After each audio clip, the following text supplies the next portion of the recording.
Hello everyone, total English के नए video में आप सबका स्वागत है। सो स्टूडेंट्स, आज हम लोग करने वाले हैं making of a scientist chapter से पूछे गए कुछ प्रीवियस ईयर क्वेश्चंस और इम्पॉर्टेंट क्वेश्चंस। इससे होगा ये कि जो टर्म 2 का जो आपका प्रिपरेशन होगा उसमें आपको ये हेल्प करेगा, क्योंकि क्वेश्चन का जो सीबीएसई का लेवल है उसको ये आपको जज करने में मदद करेगा। अगर आप इन क्वेश्चंस का आंसर कर लेते हैं so it means you are ready for term 2 exam.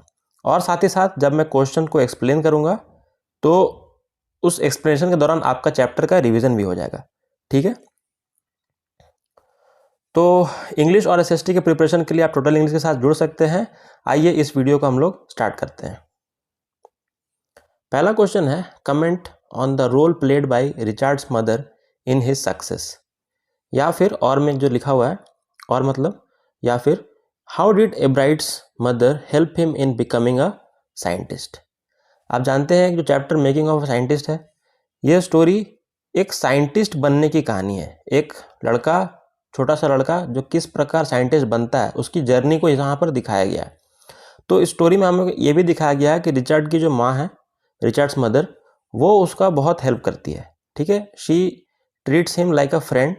वो अब उसमें क्या क्या पॉइंट हम लोग ऐड कर सकते हैं, देखें। ये क्वेश्चन जो है 2015 सीबीएसई में आया हुआ है, तो आपको ये समझ में आ रहा है कि इस टाइप के क्वेश्चन सीबीएसई में पूछे जाते हैं। ठीक है, तो सबसे पहले तो ये है कि रिचर्ड की जो माँ है वो उसको काफ़ी सपोर्ट करती थी। ये पॉइंट आप लिख सकते हैं। किस चीज़ में सपोर्ट करती थी? रिचर्ड जो था वो बचपन से काफ़ी कह सकते हैं डिफरेंट बच्चा था, क्योंकि जैसे बाकी बच्चे गेम्स खेलते थे, वो क्या करता था, चीज़ों को कलेक्ट करता था। ठीक है, चीज़ों को कलेक्ट करता था। और पेरेंट्स का काम क्या है, बच्चा कुछ अच्छा करता है तो उसको सपोर्ट करना, कुछ गलत करता है तो उसे रोकना। तो यहाँ पर उसकी माँ ये देख रही थी कि वो अच्छा काम कर रहा है, इसलिए उसको वो सपोर्ट करती थी। ठीक है, और इस बुक में ये भी हमें पढ़ा था कि वो जो 3rd स्टैंडर्ड में रिचर्ड था तब उसके पिताजी गुजर गए थे, तो पूरा का पूरा जिम्मेदारी जो था वो रिचर्ड की मॉम पर था। तो इन सब बातों को आप लिख सकते हैं कि when he was in 3rd standard he lost his father, so after that the whole responsibility was taken by his mother and he had a habit of collecting things। बचपन में उसको चीज़ों को कलेक्ट करना, जैसे कि टिकट्स, कॉइन्स, ये सब को कलेक्ट करने की उसकी आदत थी, जिसको उसकी माँ ने काफ़ी सपोर्ट किया। और आगे बढ़कर जब उसकी आदतें साइंस, रिसर्च, इन सब की ओर जाने लगी, तो उसमें भी रिचर्ड की मॉम ने काफ़ी मदद किया। वो उसको अलग अलग चीज़ें ला के देती थी जो कि उसको एक्सपेरिमेंट्स में या चीज़ों को बेहतर जानने में मदद करती थी, जैसे कि किताबें, बाइनोकुलर्स, माइक्रोस्कोप, ये सब चीज़ों का नाम आप एग्जाम्पल के तौर पे दे सकते हैं। ठीक है, तो इस तरह रिचर्ड को एक सपोर्ट मिलता है उसकी मॉम के द्वारा। So in this way Richard's mother help him in becoming a scientist. ठीक है, आई होप आपको इसका आंसर अच्छे से समझ में आ गया होगा। हमारा नेक्स्ट क्वेश्चन है, how did the travels of monarch x prove a turning point in his life. Travel of monarch x जो है वो कैसे उसके लाइफ का एक टर्निंग पॉइंट साबित हो जाता है। सबसे पहले आपको ये समझना है कि ट्रेवल्स ऑफ मोनार्क एक्स जो है ये है क्या। It is basically a book. ये एक बुक है जो कि यहाँ जो मोनार्क एक्स लिखा हुआ है इनके बारे में किताब है। मोनार्क एक्स यहाँ पर क्या है, तो मोनार्क एक्स कुछ नहीं है, ये बटरफ्लाइज का एक प्रकार है, एक टाइप है। क्योंकि रिचर्ड को बचपन से बटरफ्लाइज कलेक्ट करने का काफ़ी शौक था, तो इसलिए ये बुक उसकी माँ उसके लिए लेकर आती है। ठीक है, how did the travels of, तो ये कैसे उसके लाइफ का एक टर्निंग पॉइंट साबित हो जाता है। देखिए, ट्रेवल्स ऑफ मोनार्क एक्स, पहले तो वो बाकी बुक्स को पढ़ के थोड़ा बोर हो जाता है, तब उसकी माँ कुछ अच्छा इंटरेस्टिंग बुक लाती है, जिस बुक का नाम था ट्रेवल्स ऑफ मोनार्क एक्स। तो travels of monarch x book में उसे काफ़ी कुछ मोनार्क एक्स बर्ड्स के बारे तितलियों के बारे में जानने को मिलता है, बटरफ्लाइज के बारे में जानने को मिलता है। और उसके एंड में ये भी दिया रहता है कि वो चाहे तो मतलब जो स्टूडेंट्स हैं, जो रीडर्स हैं, वो बटरफ्लाइज की स्पीसीज़ को कलेक्ट करके उसको स्टिक करके भेज सकते हैं डॉक्टर ओरखवाट को। ठीक है, ये वही साइंटिस्ट है जो कि आगे जाके रिचर्ड को उसके एक्सपेरिमेंट्स में काफ़ी सहायता करते हैं। ठीक है, तो कह सकते हैं कि ये बुक उसको साइंस के लिए एक रास्ता खोल देता है और अलग अलग साइंटिस्ट से मिलने का एक ज़रिया बन जाता है। ठीक है, और उसको इंटरेस्ट भी जगा देता है बटरफ्लाइज की तरफ, क्योंकि आगे जाकर जब वो साइंटिस्ट बनता है तो वो बटरफ्लाइज के ऊपर ही रिसर्च करता है। ठीक है, तो इसलिए कह सकते हैं कि वह उसके लाइफ का एक टर्निंग पॉइंट प्रूफ हो जाता है। ठीक है, now let's move to the next question. Mention any two of Ebright's contribution to the world of science. ये क्वेश्चन 2011 सीबीएसई में आ चुका है, तो आपको इससे क्वेश्चन का लेवल का अंदाज़ा लग रहा होगा। तो रिचर्ड जब साइंटिस्ट बन जाता है तो साइंस के फील्ड में हर साइंटिस्ट का कुछ ना कुछ योगदान तो होता ही है। तो रिचर्ड का क्या कंट्रीब्यूशन था, क्या दो चीज़ें थी जो उसने साइंस के फील्ड में प्रूफ करके दिखाया। ठीक है, तो हालांकि उसको तो बहुत शौक था बचपन से ही, वो 7th स्टैंडर्ड से ही साइंस फेयर वगैरह में पार्टिसिपेट करता था, 7th ग्रेड से ही। 7th ग्रेड में हालांकि फेल हो जाता, फिर 8th ग्रेड के बाद से वो हर बार प्राइज़ जीतता। ठीक है, तो हर साल कुछ ना कुछ वो बड़ा करते जा रहा था, और फाइनली उसने दो बड़ी चीज़ों को बताया। पहले तो उसने बताया कि जो बटरफ्लाइज होती हैं, ठीक है, बटरफ्लाइज जो होती हैं इनमें जो स्पॉट्स होते हैं, जो गोल गोल जो बहुत सुंदर लगते हैं, ब्यूटीफुल लगते हैं, जो स्पॉट्स होते हैं, ये सिर्फ देखने के लिए नहीं होते हैं। ऐसा नहीं होता है कि ये ब्यूटीफुल लग रहा है इसलिए ऐसा बनाया गया है। इसमें एक्चुअली हार्मोन होता है। क्या होता है? हार्मोन होता है। तो पहला बात तो उसने बताया कि बटरफ्लाइज में जो हार्मोन्स होते हैं वो उनके स्पॉट्स में होते हैं, धब्बों में होते हैं। ठीक है, उनमें भी, और वो हार्मोन किस चीज़ के लिए रिस्पॉन्सिबल होते हैं? उनके बॉडी ग्रोथ के लिए। बटरफ्लाई जो धीरे धीरे बड़ा हो जाता है तो उसका ग्रोथ के लिए रिस्पॉन्सिबल वो स्पॉट्स होते हैं। तो काफ़ी इंटरेस्टिंग बात को रिचर्ड ने रखा यहाँ पर। ठीक है, और दूसरा था डीएनए से रिलेटेड। डीएनए से रिलेटेड जो सेल्स होते हैं बटरफ्लाइज के, दोनों बटरफ्लाइज के बारे में ये, ठीक है। दूसरा भी था जो सेल्स होते हैं वो डीएनए को किस तरह से अफेक्ट करते हैं या कैसे रिलेटेड है, इस बात को बताया गया था। ठीक है, यही 2 पॉइंट्स को आपको लिखना, ज़्यादा लॉन्ग में इसमें जाएंगे नहीं क्योंकि सिर्फ 2 पॉइंट्स को बारे में पूछा गया है। ठीक है, okay, now let's see the next question, that is question 4। Hobbies play a very important role in one's life, elaborate this with the reference to making of a scientist. देखिए, एकदम भी डायरेक्ट क्वेश्चन नहीं है, इसमें chapter में ऐसा directly कुछ दिया हुआ नहीं है, थोड़ा सा इसको ट्विस्ट करके पूछा है। ये क्वेश्चन 2016 में आ चुका है, तो इसका मतलब ये नहीं कि ये क्वेश्चन आया है तो रिपीट होगा, बट ऐसा क्वेश्चन और पूछा जा सकता है। ठीक है, हम लोग को ये इससे समझ में आ रहा है। या ये ऐसा भी होता है कई बार रिपीट भी हो जाता है, मतलब कि आंसर वही रहेगा लेकिन क्वेश्चन को पूछने का अलग ढंग से आ जाता है। ठीक है, अलग ढंग से पूछ दिया जाता है। तो hobbies play a very important role in one's life. हमारे ज़िंदगी में किसी की ज़िंदगी में जो हॉबीज़ होती हैं वह काफ़ी इंपॉर्टेंट रोल उसमें डालता है। ठीक है, elaborate this with the reference. इस बात को इसको रेफरेंस लेते हुए, मेकिंग ऑफ साइंटिस्ट का रेफरेंस लेते हुए इसको आपको बताना है कि ऐसा इसमें क्या होता है हॉबी से रिलेटेड। आपको पता है रिचर्ड एब्राइट की साइंटिस्ट बनने की पूरी जर्नी को यहाँ पर दिखाया गया है, और बचपन से ही उसकी जो हॉबीज़ थी वो अलग थी, बाकी बच्चों से डिफरेंट थी। जैसे कि वो चीज़ों को कलेक्ट करता था, his hobbies was to collect things. ठीक है, चीज़ों के बारे में जानना, to know things, to study deeply, ये सब उसकी हॉबीज़ थी। बाकी बच्चे आपस में खेला करते थे, वो अकेला रहता था। ठीक है, ही यूज टू स्टे अलोन। ठीक है, from his childhood.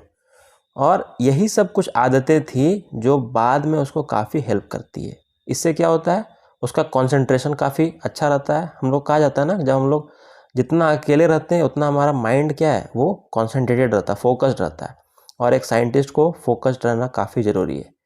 So in this way these qualities helped him to become a scientist. So last में अभी क्वेश्चन में पूछ क्या रहा है, इन सब बात को तो आपको बताना ही है, फिर लास्ट में आपको यही बात को लिख देना है। So we can say that hobbies play a very important role in one's life. ठीक है, ऐसा आप कह सकते हैं, या फिर आप ऐसे लिख सकते हैं, हॉबीज़ प्ले अ वेरी, इस तरह से लिखिएगा, इट इज़ ट्रू, ये सच है, it is true that hobbies play a very important role in one's life because, फिर उसके बाद रिचर्ड के बारे में आप लिख सकते हैं क्या क्या हॉबीज़ थी। Because Richard had a habit of collecting things, to study deeply, to focus on particular topics. तो इन सब की बातों को आप लिख सकते हैं, that helped him to become a scientist. Because scientist बनने के लिए हम लोग कह सकते हैं ना, ये सब चीज़ों की ज़रूरत होती है। To become a scientist these things are needed very much. ठीक है, तो उसके अंदर ये हॉबीज़ थी, इसलिए वो साइंटिस्ट बनने के रास्ते पे चला जाता है। ठीक है, चलिए आगे देखते हैं। What were the factors which contributed in making एब्राइट a scientist? वो क्या फैक्टर्स थे जो एब्राइट को साइंटिस्ट बनने में मदद करती हैं? ये क्वेश्चन भी 14 में आ चुका है, 2014 का है। ठीक है, तो 3 फैक्टर्स को चैप्टर के एंड में बताया गया है कि एक साइंटिस्ट बनने के लिए 3 फैक्टर्स का होना काफ़ी ज़रूरी है। ठीक है, जिसमें कि पहला फैक्टर बताया जाता है एक फ्रेश माइंड। ठीक है, एक फ्रेश माइंड होना चाहिए, मतलब माइंड को इधर उधर ज़्यादा वेस्ट नहीं करना चाहिए, फ्रेश रखना चाहिए, रॉ माइंड रखना चाहिए। दूसरा जो है वो है क्यूरियोसिटी। ठीक है, पूछने की बार बार आदत होती है, जानने की बार बार आदत होती है। ठीक है, किसी चीज़ को कि कैसे हो रहा है, how this thing has happened, तो उसको बोलते हैं क्यूरियोसिटी। ये चीज़ काफ़ी ज़रूरी होती है। और तीसरा उसमें जो क्वालिटी था वो कि जीतना है। ठीक है, देखिए जीतने की इच्छा होना काफ़ी अच्छी बात है, लेकिन जीतने की कोई इच्छा को प्राप्त करने के लिए आप किसी गलत रास्ते में उतर जाते हैं तो ये रॉन्ग है। हालांकि रिचार्ड में ये बात नहीं था कि वो गलत रास्ते को अपनाता है, वो जीतना चाहता था लेकिन हमेशा एक राइट वे में जीतना चाहता था, मतलब बिना किसी चीटिंग के किए हुए, बिना किसी को नीचे दिखाए हुए वो अपने आप को मेहनत करके आगे बढ़ाना चाहता था। ठीक है, ये 3 क्वालिटीज़ जो थे रिचार्ड के अंदर, वो उसको क्या कह सकते हैं, कंट्रीब्यूट किया साइंटिस्ट बनाने में। ठीक है, उसको काफ़ी मदद किया। तो पॉइंट वाइज आप इसको लिख सकते हैं। आखिरी क्वेश्चन आज का है, what are the values required to become a successful scientist like Richard Ebright? Elaborate with reference to the lesson the making of a scientist. क्या क्या वैल्यूज, चीज़ों, वैल्यूज मतलब यहाँ पर महत्व, किन किन चीज़ों का महत्व यहाँ पर काफ़ी इंपॉर्टेंट है। ठीक है, महत्व है कि क्या चीज़ बनने के लिए, सक्सेसफुल साइंटिस्ट बनने के लिए क्या क्या चीज़ें हैं जो ज़रूरी हैं एक साइंटिस्ट बनने के लिए। तो मुझे लगता है ऊपर के जो हमने कुछ क्वेश्चंस को डिस्कस किया है, मोर और लेस वही चीज़ हम लोग को यहाँ पर भी लिखना है, कुछ नया तो नहीं पूछ रहा है। तो उसके वैल्यूज़ में आप लिख सकते हैं कि उसके कुछ हॉबीज़ थी, उसके अंदर वो कुछ फैक्टर्स थी, आप इनको मिला के लिख सकते हैं, बिल्कुल सही होगा आपका आंसर, कोई गलत नहीं करेगा। ठीक है, तो आपको समझना ये है कि क्वेश्चन कुछ भी पूछे, आंसर जो होगा वो आपका चैप्टर के अंदर से ही होगा। तो चैप्टर को अगर आप बेहतर ढंग से समझ लेते हैं, understanding is very important. If you understood the chapter properly, it means you can easily answer the question. और क्वेश्चन को खाली आपको समझना होता है, क्वेश्चन को ठीक से समझना होता है। ये चीज़ आप जो 3 लाइन लिखा हुआ है, इसका मीनिंग आप समझ जाते हैं तो आपका 50% काम वहीं ख़त्म हो जाता है और 50% आपको फिर अपने से आंसर बना के लिखना होता है। ठीक है, तो आज का एंड में हम लोग अब गुरु मंत्रा को देखते हैं। गुरु मंत्रा में मैं बताऊंगा इसमें, इस चैप्टर में से वो कौन सी चीज़ें हैं जिसको अगर आप करते हैं so you can easily answer all the questions asked from this chapter. तो सबसे पहले रिचर्ड की बचपन, देखिए रिचर्ड का जो स्टोरी है उसको 2 पार्ट में बांटिएगा, एक उसका चाइल्डहुड और एक उसका स्कूल लाइफ। ठीक है, स्कूल लाइफ से ही वो फिर कॉलेज लाइफ में चला जाता है। ठीक है, तो चाइल्डहुड जो था उसमें बताइएगा कि उसकी क्या हॉबीज़ थी, उसकी माँ ने कैसे हेल्प किया, हाउ मदर हेल्प। ठीक है, ये सब चीज़ें कैसे इंपॉर्टेंट थी। और उसके बाद जब 7th ग्रेड से क्लास 7 में चला जाता है, स्कूल लाइफ शुरू हो जाता है। 7th ग्रेड में साइंस फेयर में वो पार्टिसिपेट करता है, फेल हो जाता है, उसे बुरा लगता है, तो वो डॉक्टर उर्कवर्ट से रिक्वेस्ट करता है, सजेशन मांगता है कि मुझे कुछ सजेशन दीजिए जो मैं आगे जाके उसको बना सकूं, उस पर फिर से एक्सपेरिमेंट कर सकूं। तो क्लास 8 में फिर से उन एक्सपेरिमेंट्स को जो रिचर्ड डॉक्टर उर्कवर्ट भेजते हैं, साइंटिस्ट जो रहते हैं भेजते हैं, उसको लेकर वो बाद में फिर से एक्सपेरिमेंट करता है और इस बार वो प्राइज़ भी जीतता है। और फिर आगे जाकर जितने भी ग्रेड्स में आप देखिएगा वो प्राइज़ जीतते जाता है। तो आपको करना क्या है ना कि इसको आपको एक ग्राफ वाइज ऐसे बनाना है कि 7th ग्रेड में उसने क्या क्या किया, 8th ग्रेड में क्या क्या किया, 9th ग्रेड में क्या क्या किया। इस तरह से अगर आप ग्रेड वाइज बना लेंगे ना, या इसको ज़्यादा आपको लंबा नहीं करना, शॉर्ट ही लिखना है, एक 2 लाइन ही लिखना है, पूरा एक चीज़ नहीं लिखना है। तो क्या होगा ना कि अगर आपके